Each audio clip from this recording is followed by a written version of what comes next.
But we want to assure you that nothing is going to be done without first thinking about your and your family's safety. And I also want to thank you all very much for your patience. I know this can be disruptive, it can cause anxiety, and that's why we're trying to move as swiftly as possible, but more importantly, we need to move as safely as possible. And as I look out here tonight, I see a number of familiar faces from when several of us up here tonight and many others from around Metro government were knocking on doors to notify you all of this community meeting. And so I appreciate people coming and attending and participating in this. You're going to hear from many people involved in Metro government and many of the community partners that are involved in this situation. And I really appreciate everything that the first responders are doing with this situation and everything else they do to keep our city safe every day. So let me just briefly talk about how this is going to work tonight.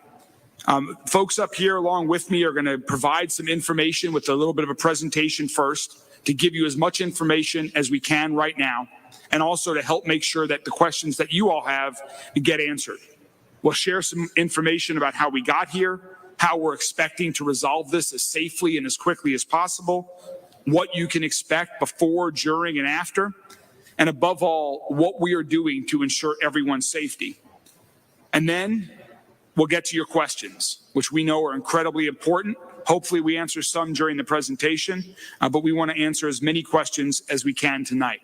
So I think most of you or all of you should have gotten a sheet of paper when you all came in, and please write down your questions. We're going to have folks that are gathering the questions, and then Deputy Mayor for Emergency Services, David James, will be collecting those questions and making sure that as many of those get asked as possible.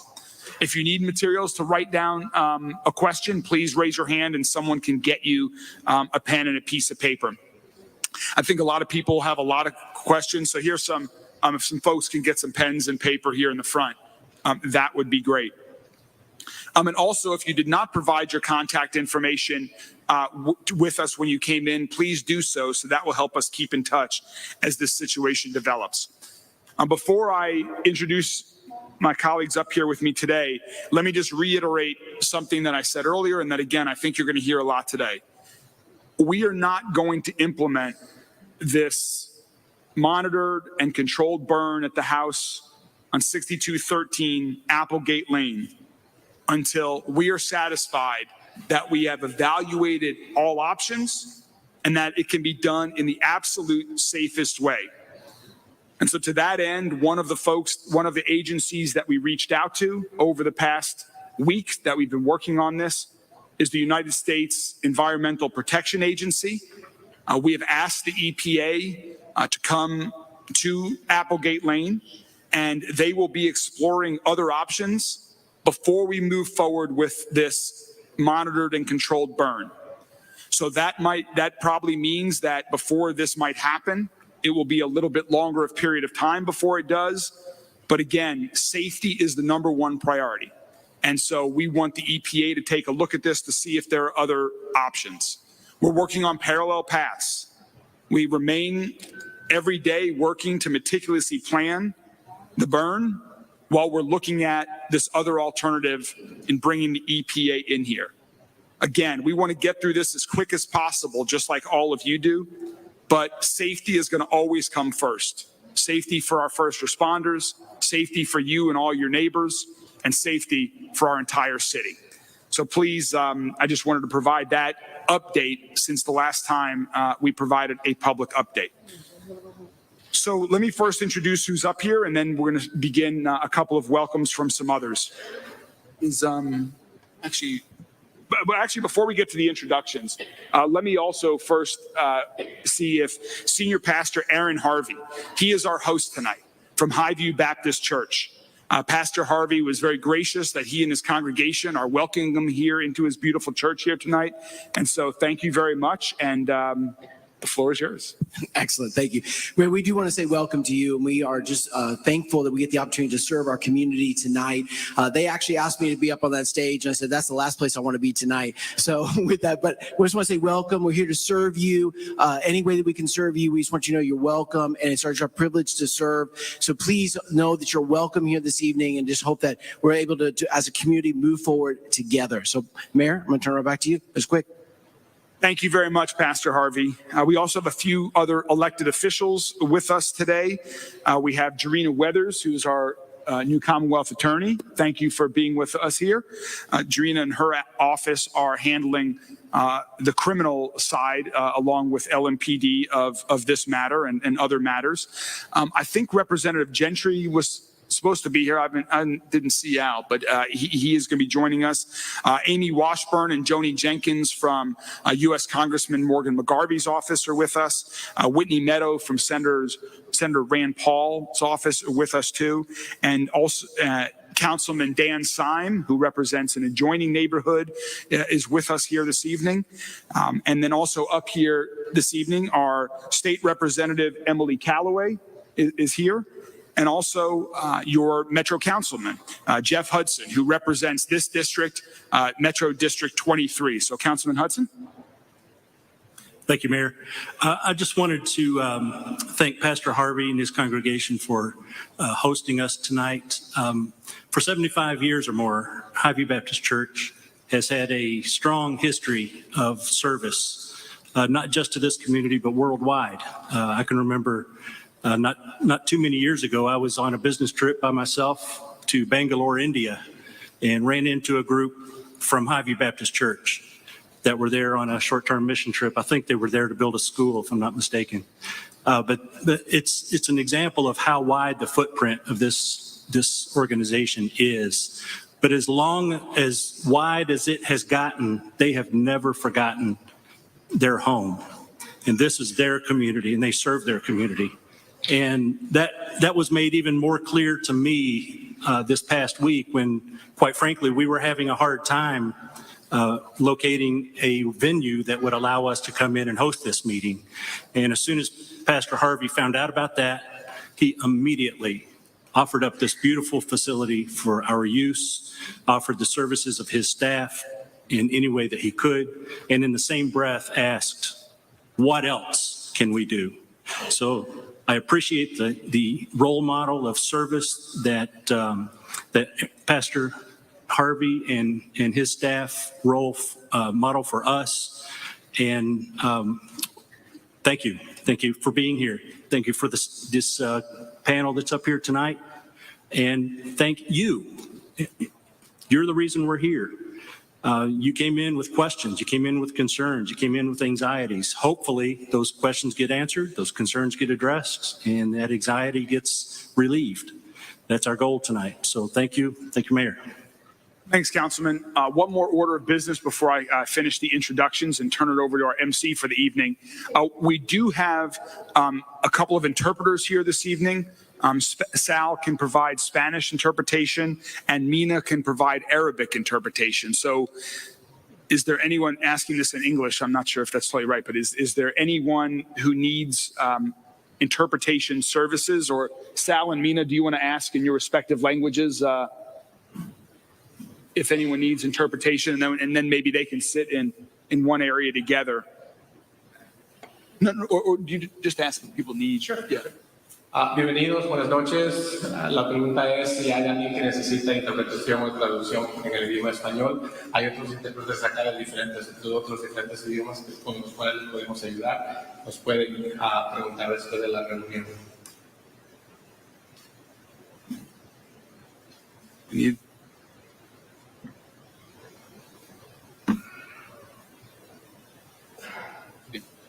She's just going to ask if anybody needs Arabic services. مرحبا، اسمي مينا. إذا أحد يتكلم اللغة العربية أقدر أساعده باللغة العربية. المترجمين الباقين كشمير ومين يتكلمون اللغات الثانية.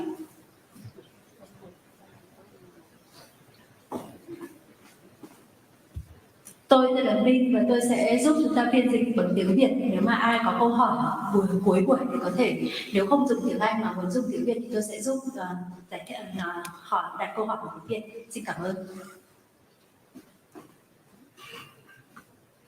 हजुर नमस्कार नेपाली भाषी यदि कोही हुनुहुन्छ भने मलाई सम्पर्क गर्नुहोला तपाईहरुको केही प्रश्न यदि छ भने सोध्न मेयर सरलाई केही प्रश्न सोध्न छ भने मलाई सम्पर्क गर्नुहोला हजुर फेरि नेपाली भाषी बोल्ने कोही हुनुहुन्छ भने मलाई सम्पर्क गर्नुहोला धन्यवाद All right, thank you all. And I'm going to, first let me introduce others that are with us this evening. We have our great partner from the Fern Creek Fire Department, Chief Nathan Mulvey, Jody Myman, who's our Louisville Metro Executive Director of our Emergency Services, Nikki Saladay from American Red Cross in the Regional Disaster Office, our Chief of LMPD, Jackie Gwynn Biller-Oel, Connie Mendel, the Interim Chief Health Strategist for our Louisville Metro Department of Health and Public Wellness, and also many other members from our administration as well. Deputy mayors are here, other members of our senior leadership team. We have a very large group of people, many other folks from LMPD, Public Health, Emergency Services are also joining with us that have been working with this. So now I'm going to turn it over to Deputy Mayor for Emergency Services, David James, who is going to serve as our MC for the evening and get us started. David? Thank you, Mayor. Hello, everybody. A little bit of housekeeping. If you are missing a set of car keys, please see me after this event.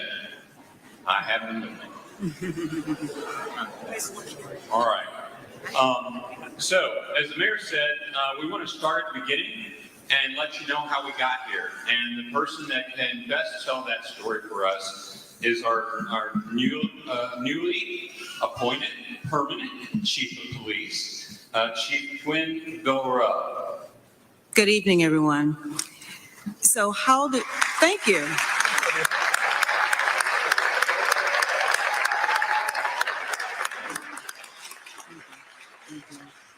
You're too kind. Thank you so much. So let me reiterate what our mayor has stated, that your safety is top priority for LMPD. I know that there's anxiety. I know that there's a lot of questions, and rightfully so. But I want to stress tonight that LMPD will do everything within its power in order to keep you safe and informed. So with that, how do we get here tonight? We got here because the community, you actually called the tip line to let LMPD know that there was a concern within your community. You actually dialed 502-574-LMPD. We know that that line works because that information came into my officers and they did not delay on doing their due diligence to do a proper investigation that yielded us to be here today. With that investigation, they were able to develop a plan in order to engage, as we know now, to be Mr. Hibble. And within that conversation, it came to be that he expressed that he had some explosive and chemicals that should not be in his possession. So my investigators actually did their work in order to ensure that they had access into that house properly in order to discover what they found today. So with that, we're here now. And an arrest was made on Mr. Hibble for wanton endangerment in the first. But I'm happy to say that the Commonwealth Attorney's Office took that case and added an additional charge onto him, burglary in the first and in the second degree, because he then was actually residing unlawfully in another resident of 6211 Applegate Lane. And so henceforth, that is why the burglary charges were added onto him at this time. So the conditions of the home, as we stated before, is a hoarder type situation, which is very dangerous for anybody to be inside and to navigate through that with the unknown. What is actually going on in that home that we don't know anything about. But I am again happy to say that that particular dwelling is safer than it has ever been in years, because now we have control over it and we are around the clock monitoring that location. But I'm going to ask for your continuous cooperation as we navigate through these uncharted waters that we're in right now. And so with that, you being here tonight, asking us questions, you're listening to us as we give you proper direction, will allow everybody within this space to be safe.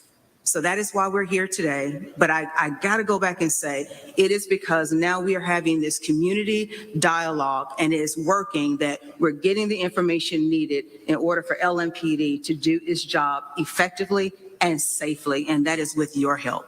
So again, I say thank you, and LMPD is here to serve you. Slides.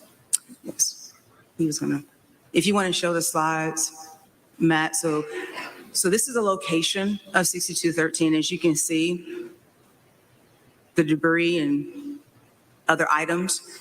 And this is why it's so delicate dealing with this situation. Those of our officers that are there and other state, local, and federal partners, and they have to really get suited up in order to deal with this environment.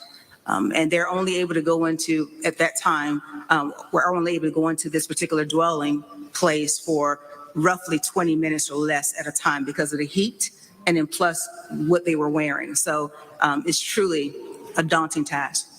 That is what the home looks like on the inside. This is a situation in which we're dealing with, which is, again, I have to go back and say, is very delicate and unsafe. So again, this is why we're here. And we are just, we're grateful that we do have the location secure at this time, and we'll navigate through this together. Mayor? David? Thank you. And as each of the presenters will present to you, if you have questions at what they said, just remember those questions, and when we get to the end, we'll come back to answer those questions. Next is the Chief of the Fern Creek Fire Department, Nathan Mulvey.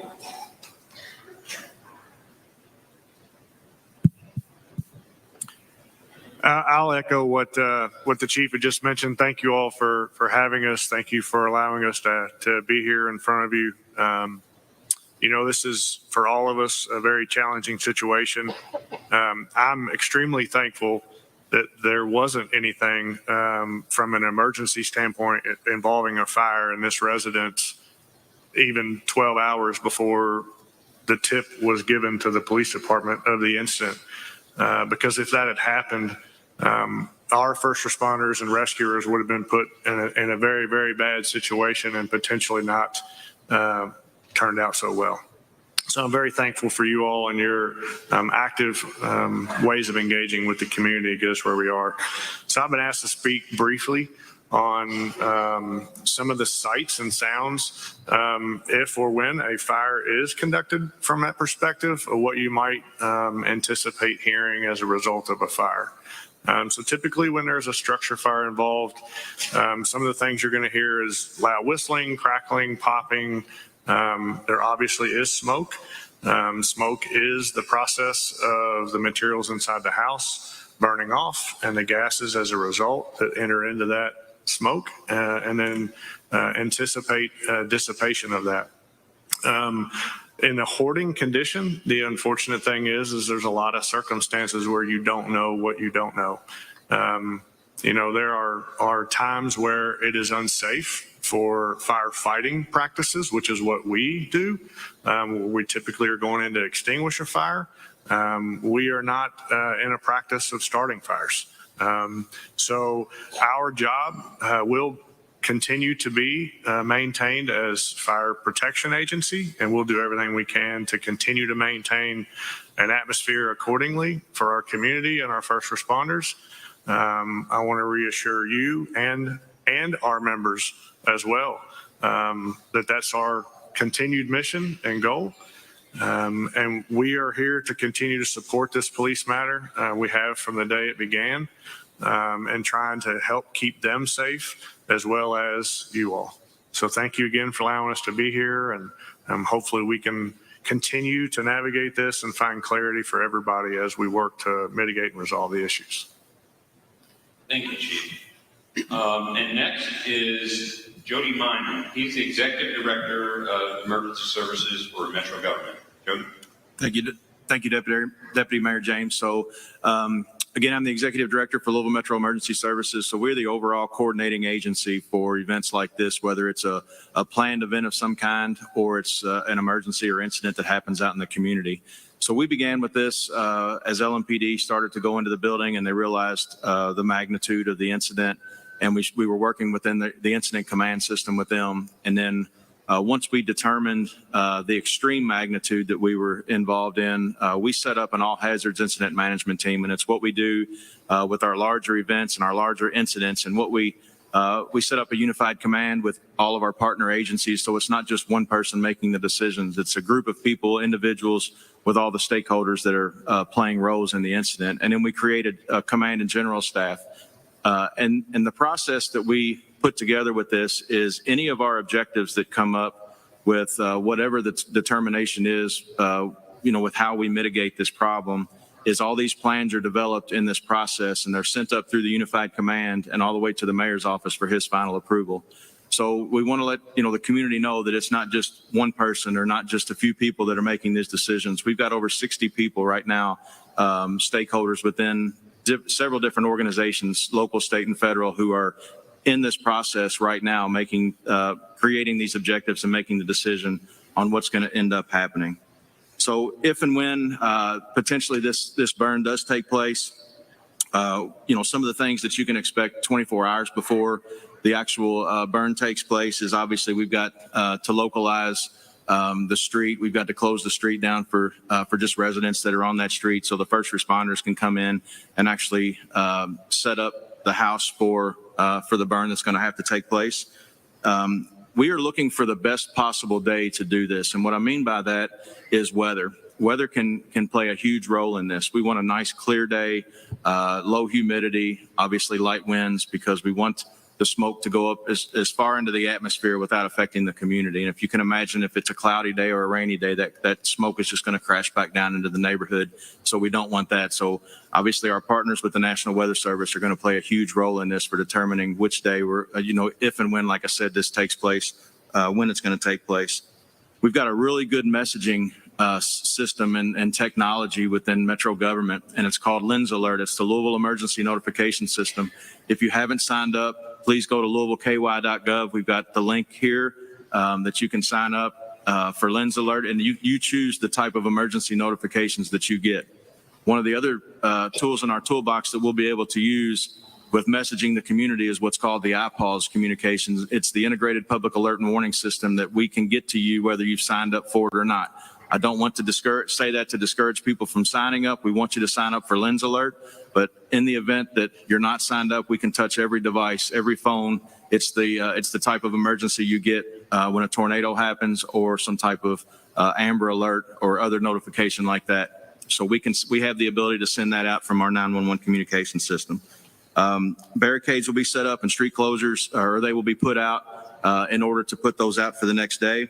If an evacuation is necessary, we will provide the community up to 48 hours notice when we choose to do this. Obviously, we do not want to inconvenience anyone, but your safety is of the utmost importance. And if there is an evacuation that's necessary, we want to give you as much time to plan for that. Air monitoring is going to be set up. We've got the capability between local, state, and federal agencies to provide a magnitude of air monitoring systems where we can test the atmosphere in several different areas up to several miles away to see if we're getting any adverse conditions because of the burn. So those will be set up before and stay after, and stay set up as long as we have to. If you're here for a family member and you'd like us to assist you or learn how to set your family member up, sign up for Lens Alert, please see us at the end and we can help you with that as well. The day of the burn, like I mentioned, we're looking for perfect weather. The iPause and the Lens Alert will be sent out again. We'll even go back to doing the old school where our emergency service and emergency management personnel will be riding through the neighborhoods and speaking through public address systems on our vehicles, just to make sure that no one missed the evacuation. Road closures will be in place. Public safety agencies will be finishing last-minute setups of the house. And again, air monitoring is going to continue as well. And in the several hours during the controlled burn, what to expect. Obviously, the smoke and fire to accelerate through the building as combustibles are heated, beginning in the basement. Within the first 2 to 4 hours, the fire should consume the entire house, and then it should just collapse into the basement is what we expect, and smolder for several hours after that. And the garage will have the same effect as well. And then once the controlled burn is complete, air monitoring, we're going to keep air monitoring set out in the community as long as we need to. That footprint of an evacuation, if and when it's necessary, we can shrink that as our air monitoring results start to go down or start to be in a very positive range. So we can reduce that footprint and let certain people back into their homes. We won't have to keep the entire evacuation zone out of their homes or inconvenienced the entire time. And then cleanup will begin as soon as Unified Command and the mayor's office determines that it's safe to do so. Thank you.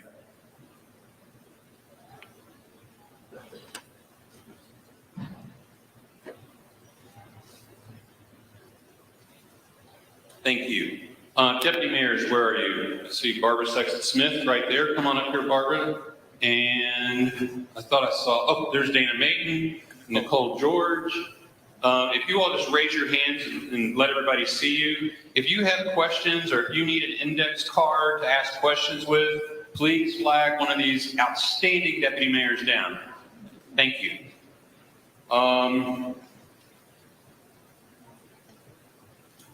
We also have great partners, and one of our great partners is the American Red Cross. And we have Nikki Saladay here. She's the Regional Disaster Officer for the American Red Cross. Nikki? All right.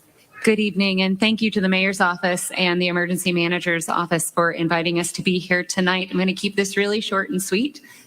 Just want to let you know that we are here. We've been working closely with the local emergency managers, the Department of Public Health here in Louisville, as well as some of our partners, to make sure that should the need arise, we are here and able to support with our Red Cross staff, our volunteers, and our supplies as we're needed. That's all that I have. Thank you for letting us be here. Thank you, Nikki. And we have with the Louisville Metro Public Health and Wellness, the Interim Chief Health Strategist is Connie Mendel.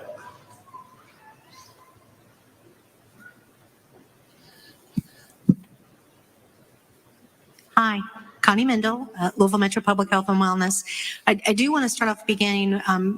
Your health department in Louisville has worked for years along with emergency responders, particularly emergency management, police, fire, EMS. So within our department, we do have a hazardous materials response team and continue to partner with the other agencies. And so our staff was on site early on during this, and we'll continue to be involved throughout the operations.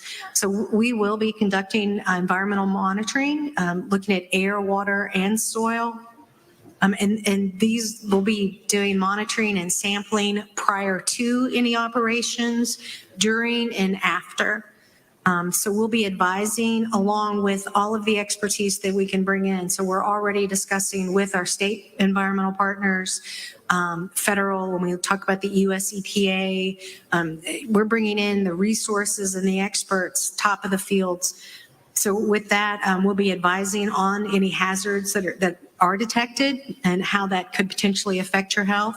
And then the steps that you need to take to avoid being exposed and how to protect yourself and your family. So we have already been conducting air monitoring in conjunction with the other agencies. And at this time, nothing has been found leaving that site. Actually, nothing has been detected leaving the structure itself.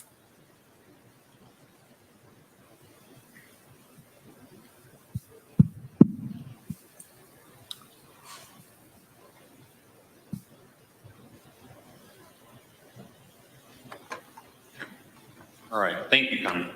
So next, we are going to start with some of the questions that you all have turned in.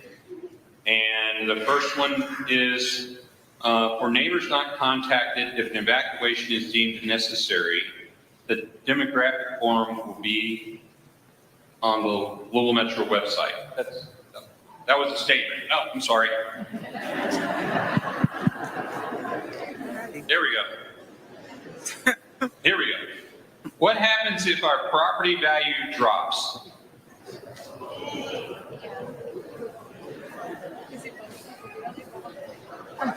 I guess I get to answer the questions no one else wants to answer.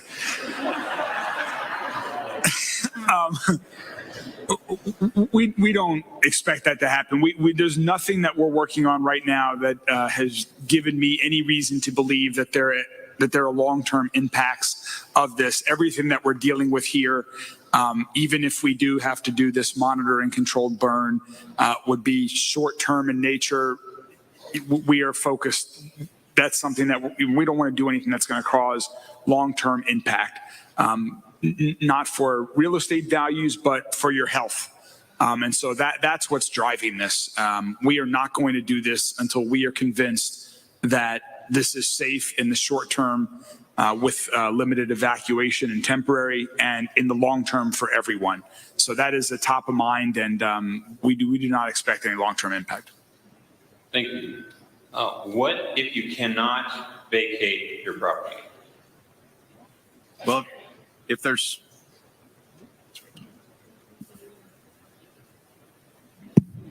certain circumstances, that's why we canvass the neighborhoods.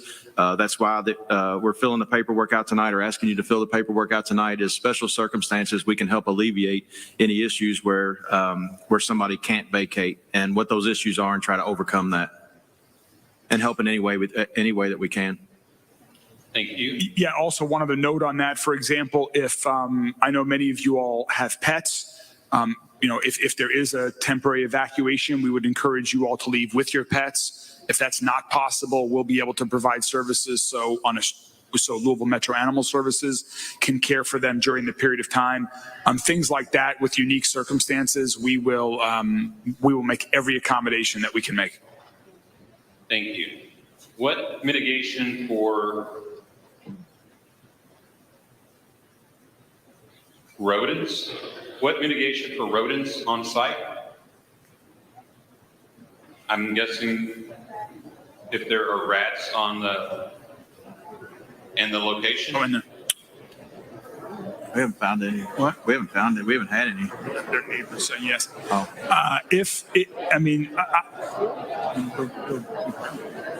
Yeah.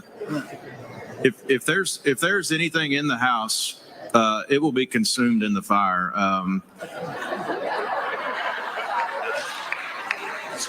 we go.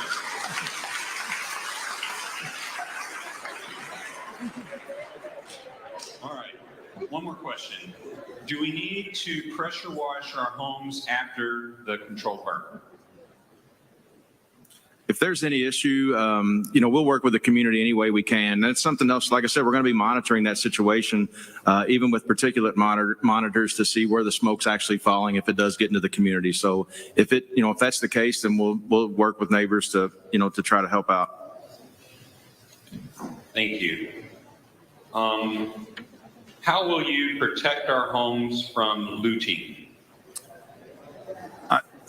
There will be, again, this is going to be as short a duration as possible, but there will be a significant amount of LMPD presence around the area. I don't know, Chief, if you want to speak to that any further, but. That is such a valid question. So you will have LMPD doing direct patrols in your area. We know how sensitive this is. We know that others will know that you have left your home. So again, you will have LMPD heavy presence in the area in order to guard your home. But we're going to be asking you too, if you do not have an alarm system or a camera system in place, I will just ask for you to just go ahead and get that done as well to help us. But we will have heavy presence in the area.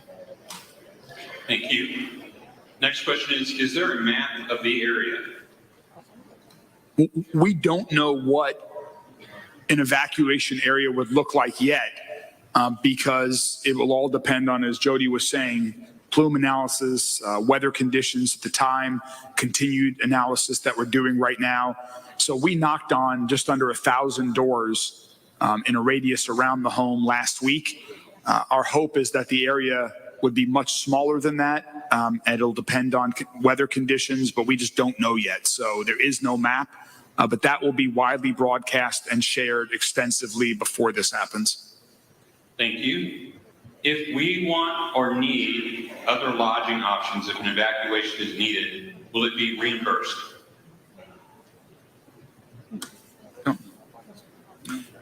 Right now, if we have to, or if and when we have to set a shelter up, we're expecting that everyone will go to that shelter if they can't get to stay with family members or friends in other locations. So the shelter that we set up, we will take care of food.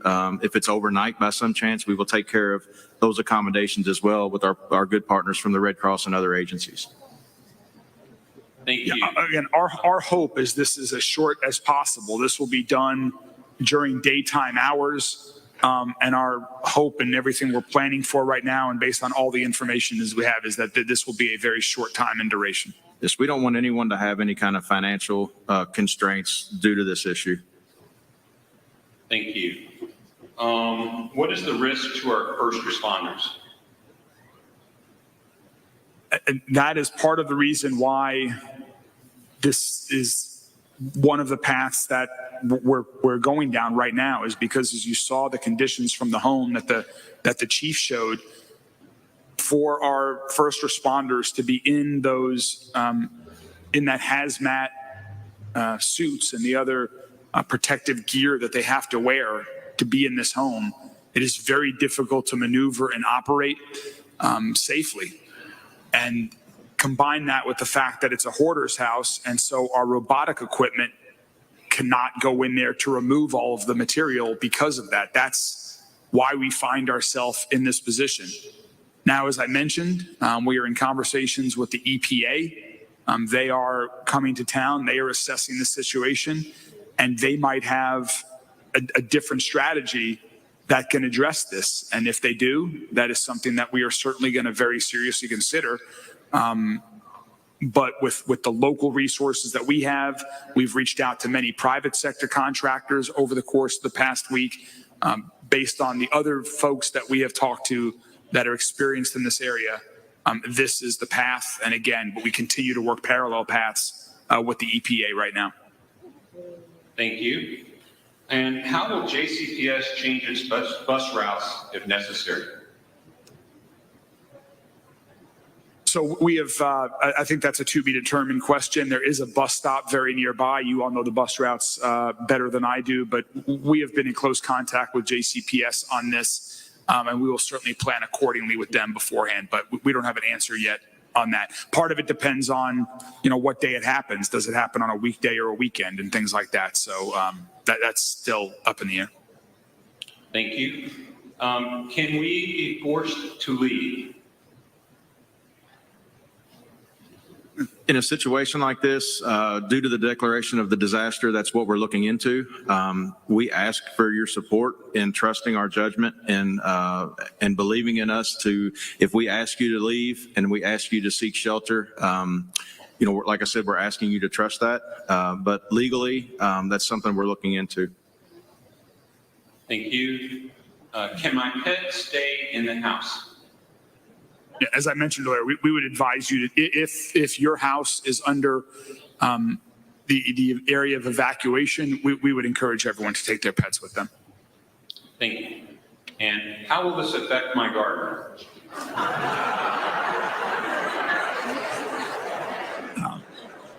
Again, Connie, Connie, you want to take this one? Yeah. So as far as gardens, right now with the health department, we've got two main priorities. So we're looking to fully identify the hazards and then characterize those. So with that, we're working within our team and experts. So we're working with the CDC, working with the state environmental group, air pollution control districts and everything. So that research is ongoing. One of the things that's hugely fortunate about this incident is that we have time that, as Chief Mulvey said, this wasn't a fire. It wasn't an EMS run where somebody was seriously hurt. So we have time to fully investigate and research this. So we will let you know, as far as your garden, if there's a particular way you should wash your vegetables afterwards or your produce. We'll be providing that information to you. Thank you. And when will the yards be safe for children to be able to play? Yeah, and that the same idea. I don't want to give you any answers unless I'm certain. So we are absolutely working with the most expert people in the country to get that information, and we'll share that. Most things. Again, looking at the plume modeling, we'll be able to monitor anything as far as operations, as far as ash. Generally, you're going to see ash from a standard structure fire. So a lot of that is rinsing down, and we're going to advise beforehand, if you're in the very immediate area, to cover your pool ahead of time, just so you're not clogging up your filters. Thank you. And is there a plan to burn both homes? No. We are just focused on 6213. We've been able to go through the house at 6211, and we believe that structure is safe, and anything that's dangerous has been removed from that home manually by people. And let me just say one other thing about the last question as well. We've said this, but just to reiterate, right now, the situation is safer than it has been in years. We, of course, didn't know how dangerous it was until very recently, as the chief described. But right now, there should be no concern about kids playing in the yards or anything like that. There's no reason to believe there's any kind of leakage of any of these chemicals or anything like right now. So kids can, and everyone here can be outdoors as normal. There's nothing different about the air or ground at this point in time, and we believe it's safer than it has been. Thank you. And what have other communities done in this situation? So we've reached out to several subject matter experts throughout the United States, and unfortunately, there's not been many situations like this. So over the past 15 years, they think it's only been about 8 to 10 times that this has ever happened. So we've been communicating with some of the agencies. There's been a lot of turnover, obviously, and some of the people that were involved in those situations aren't around anymore to be able to communicate with. But our federal partners from across the country have put us in touch, and we've actually spoke with two of those areas to see what they did. But unfortunately, even in those situations, they weren't the same as we're dealing with here, with the potential for explosives, the chemicals involved, and in the hoarding conditions. There's just not many situations that's happened like that throughout the United States. There have been, what Jody's referring to, there have been, we believe, about 8 to 10 other situations where there was a monitored and controlled burn of a house that was known to contain substances that aren't great.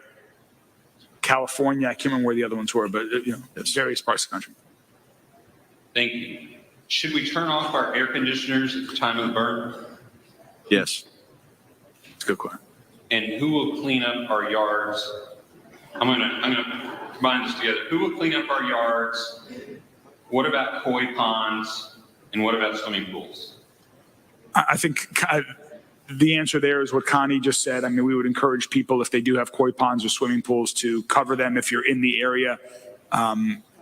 Beyond that, we'll provide other information, but we'll do all of the monitoring, but we don't expect it this time. Yeah, so we will have monitoring and sampling. So that will be beforehand. So we have that baseline number during any operations and after, and if needed, long-term, days, weeks, whatever is needed, anytime, if anything is detected. So with that sampling, that would identify what, if anything, is left as far as a residue, and then we would have specific information for that potential hazard. Thank you. Has the house been tested for radioactivity? Yes. Our partners from the 41st CST with the state of Kentucky, they came in and did that, and it was determined that there could have been very small but it could have been something just normally in a house anyway. So they removed that, and there's no more in the house.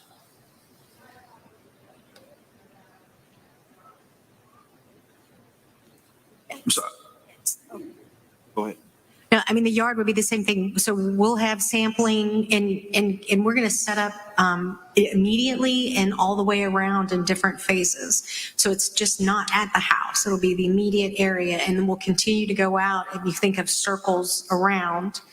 So with the sampling and monitoring, if anything's detected, we'll be able to identify what it is and if you need to use a special way to clean it up or not. So we'll have that information, and we're going to do that before any operations. So we'll know what's there beforehand, what's there during, and what's after. If that is necessary, we will assist, just like as Jody was talking earlier about power washing. No one in this room did anything to cause the situation that we're all now here having to deal with and talk about. And so we do not want this to be a burden on anyone. We want to mitigate every possible burden. That's why this is taking time. That's why we have so many people working on it. But we will assist if that is something that is needed. Thank you. Are there any safe shelter in place options available? Is that like right now or after? I think that Okay. Yeah, so we're going to determine whether we can have one or multiple shelter options, but they will be safe shelter options out of the area for people to go to. Thank you. And how will this affect senior living facilities? So we're communicating with them. We've got the local fire department that's went by to see what their needs may be and how many people potentially they would have at any time during that or inside that building, and we'll accommodate as needed if it's determined that any of those facilities need sheltering. Thank you. And what will we find when we return to our homes? Our hope is just like you left it. All right. How do we prepare our homes if we have to evacuate? A few of the things that we've talked about tonight, or if you have a pool or a koi pond or something like that you want to cover just from an ash perspective, as you heard, we are going to request that people turn off their HVAC systems just so there's less of an air intake. But I believe that Shut their windows. Shut the windows. Yes. Fireplace. Just shut the flue on your fireplace. Yes. So next question is, will businesses be compensated if they have to close during a temporary evacuation? We're looking into that with the federal government and any kind of public assistance that could be needed, but we haven't got that determination yet. And can particulates enter our homes? If you take the precautions that we've mentioned earlier, it should eliminate anything from getting into your homes.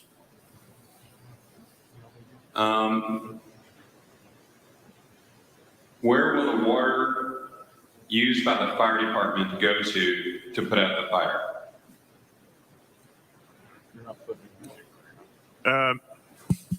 All right, sorry. So most likely, in the event that this was to take place, the department would be setting up unmanned monitors around the home, particularly to protect the surrounding properties. And I believe that MSD has worked on trying to develop a plan on capturing that water, specifically as it's distributed. But the intent would be that it would be similar to a water curtain that you might see with a sprinkler system that would be set up to assist in creating a little bit of a thermal barrier between the actual house itself and the surrounding properties. Thank you. Who will pay if my house is damaged? I mean, that's what we will work on with everybody on. And that's what, as Jody was mentioning, we're talking to our federal partners about that. That's one of the reasons we declared a state of emergency. That's something that we've talked to others about. But we do not expect anyone to have to bear that type of loss. Thank you. And will groundwater be affected? No. groundwater. We don't expect that. Well, we will be doing groundwater testing. So we'll be doing, again, we'll take pre-operations testing, we'll collect samples,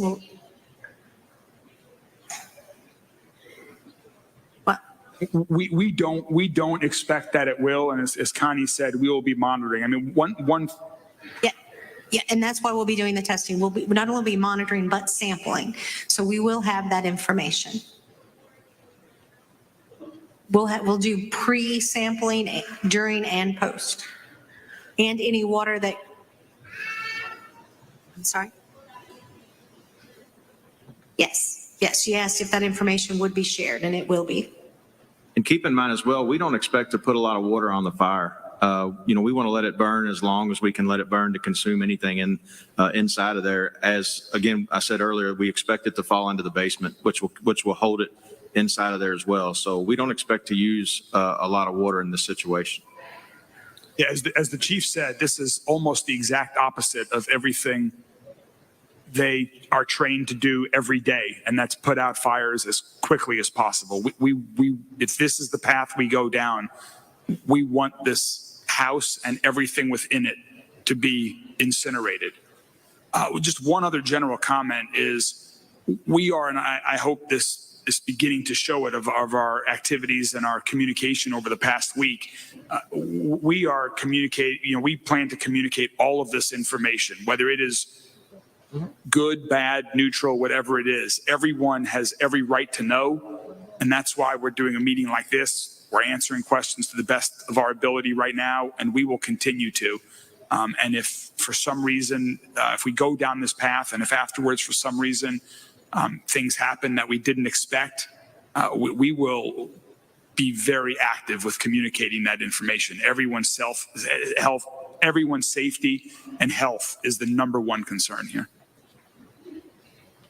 So just a side announcement, we received a note from a Spanish-speaking group that is wanting to get an update on what the meeting is about, everything that has transpired. So what I'm going to tell them is that I will provide a recap at the end of the meeting. Para los que hicieron la pregunta acerca de qué es lo que pasa en esta reunión, después de que la reunión termine, yo me puedo reunir con ustedes y darles un resumen de lo sucedido esta noche. Gracias. Thank you, Sal. We heard that there has already been a burn or detonation at the property. Can you explain this? I have cancer and have to be careful. Have we already been exposed? I mean, our understanding is, you want to go first? Yeah, I can only speak from the Burns perspective. We're not aware of anything since we've been called out to the incident a week and a half ago, roughly, when the warrant was first served, of any burn activity in the home. I heard from Mr. Hibble's neighbor that he had, done some explosions in the past on July 4th and at other periods of time. But other than that anecdotal information. Yes, our bomb squad did destroy, as we indicated at the first press conference, picker acid. It was a small amount, so we were able to successfully destroy that without any further duress on the house or anyone else. Thank you. During the time of the burn, will our utilities be shut off? No, we don't expect to have to do that at the house in question, but we don't expect your utilities to be shut off at all. How will schools and churches be affected? We'll be working with all of them in the affected areas. I mentioned earlier, we're in regular communication with JCPS, and depending on what the area might be, as it impacts churches or senior homes or other things like that, we'll be in close contact. Will you provide a list of the chemicals? Right now, we provided the information that was in the affidavit. That was the extent of what we're providing at this time due to the nature of the criminal investigation. But every agency that we're working on, from the EPA to the state agencies, public health, everyone involved has that information. Are any other charges being filed due to the impact to the community? We up here are not aware of any at this time, but again, this case is still under investigation, both from LMPD's perspective, the Commonwealth Attorney is working on that as well. But at this time, we're not aware of any. How will LMAS house animals since they are full? So I believe Ashley Book is here. Ashley, where are you? There you are. So this is Ashley Book. She is director of Louisville Metro Animal Services.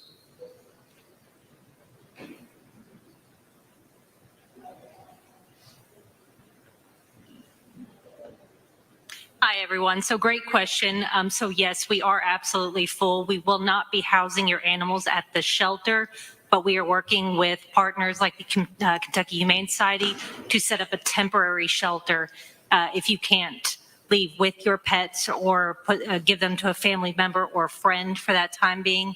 We will work with you to set up a temporary shelter to be able to house them during that time.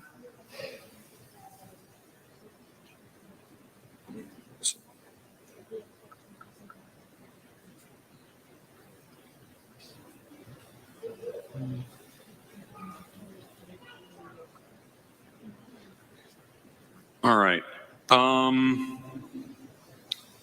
How will we communicate the monitoring and other communications from Metro government? So you all have those blue sheets that you filled out with your phone numbers and email addresses. That's how we will reach out and communicate with you. We'll also be doing it through social media and on our website. So that's why it's very important if you all fill out that information that we are able to communicate with you better. Sign up for Lens Alert, not just for this situation, but any emergency notification. Download the Smart 911 app and fill out a personal profile, and it really helps streamline the time that 911 call takers have to answer or have to ask you questions. So Lens Alert and Smart 911. All right. Could you please compare this to the Ohio train derailment? So this is a totally different situation. If you think about the Ohio train derailment, that was 1.1 million pounds of a hazardous chemical known as vinyl chloride. So, you know, the chemicals that are in this house are in smaller quantities. So it's nothing like the Ohio train derailment. Thank you. And also, we are planning. That was an unexpected accident again with exponentially more material in it, and this is being planned for. So we're going to have about 5 more minutes of these questions being answered, and then members of the panel will be out in the audience talking to you all. You can speak with them. And there are also other members also, David. Additionally, I mean, there are other members from the administration. And there are other members from the administration here that you can ask questions of also. Sorry about that. What fire department will back up and assist the Fern Creek Fire Department? Well, fortunately, here in Jefferson County, we're blessed to have a ton of mutual aid support. All of the suburban Jefferson County districts have already reached out and advised they would be able to support, in addition to Louisville Fire and Shively. And that's typical. For those who do not know, we actually have a pretty consistent operating model where we share resources regularly with one another. So operational plans are being developed for if and when this does occur to make sure that, you know, in the event that we are manning this incident and something else happens, we have strike teams and resources available to continue to protect the areas not engaged in this activity. So this question came in Spanish. How do we know that this individual acted alone? And are there any other homes in danger, or is this individual using this situation as a decoy? We've checked with LMPD, with Chief, and the answer is that this individual is acting alone. There's no other homes in any kind of danger. So I will translate that.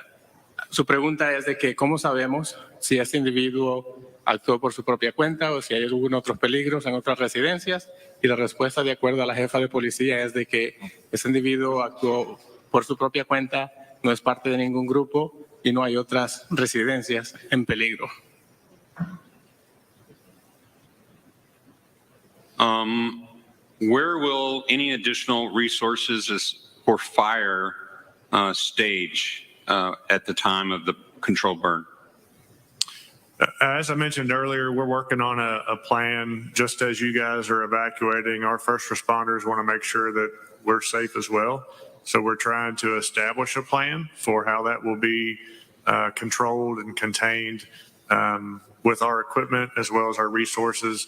Some of the information will be based on the modeling and stuff at the time, based on weather conditions, what that radius looks like, how far out our equipment will need to be for our people to be safe as well. So once that's established, we'll have a plan in place and hopefully be better informed in the future. Thank you. And how long do we have to file any claims for damage? We'll communicate with the community after the incident to see if there's any damages in the area and to also see if there's any funding federally that can come back and help as well. What's known as individual assistance in situations that when the federal government gets involved. So we'll communicate that. We'll have certain locations that you can go to express any damage or show any damage that you may have had. But again, we're not expecting that. Due to the modeling we've done, previously, years ago, and I come from the fire service, we could burn houses for training years ago. We were able to do a really good job of keeping, and obviously they didn't have chemicals in there or it wasn't a hoarding condition, but we know the dynamics of how buildings burn. So like I said, we expect this to burn, but it's not a frame house. It's got Bedford stone on the outside. So we expect this when it burns to fall into the basement. So we don't expect any issues with any of your homes, but we will address that if it's needed. Thank you. And will notices be communicated in other languages? Yes, and that's why we had 4 interpreters here tonight with 4 different languages, and we will continue to do that. And if we need to add additional languages to that list, we will do that. And we have time for one more question. How long will the monitoring continue? As long as necessary. All right. Well, with that, Mr. Mayor, I'll turn it back to you. Yeah, just in conclusion, first, thank you all so much again for coming. Hopefully, we have provided some information and answered some of the questions. There are many members from throughout Metro government or other partner agencies that will continue to stay here to answer questions. If you have questions in the lobby or here in this room here, we will release information that summarizes these questions, and we'll add to them if there were others that we were not able to get to. And finally, I just want to say something that I already said, but just to reiterate, we want to do this as swiftly as possible, but more importantly, we want to do it as safely as possible. And that's why we've asked the EPA to come here to explore other options before we move forward with the monitor and controlled burn. We are working on parallel paths, but we will not proceed until we are confident that this is going to be the safest possible option for you all, for our first responders, and for our entire city. So thank you all so much for coming, and we'll continue to stay in touch. Really appreciate it.